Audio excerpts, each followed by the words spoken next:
സാമ്പത്തിക വർഷം അവസാനിക്കാനിരിക്കെ 3 മാസത്തെ ചെലവുകൾക്കായി സംസ്ഥാന സർക്കാർ 7000 കോടി രൂപ കൂടി കടമെടുക്കുന്നു. KSEBയുടെ ബാധ്യത ഏറ്റെടുത്തുകൊണ്ടാണ് സംസ്ഥാനം കടപരിധി വർദ്ധിപ്പിക്കുന്നത്.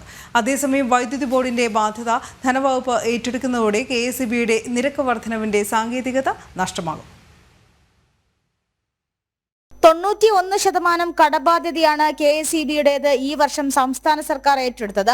ഇതിലൂടെ സംസ്ഥാന സർക്കാരിന് 6250 കോടി രൂപ കടമെടുക്കാൻ സാധിക്കും.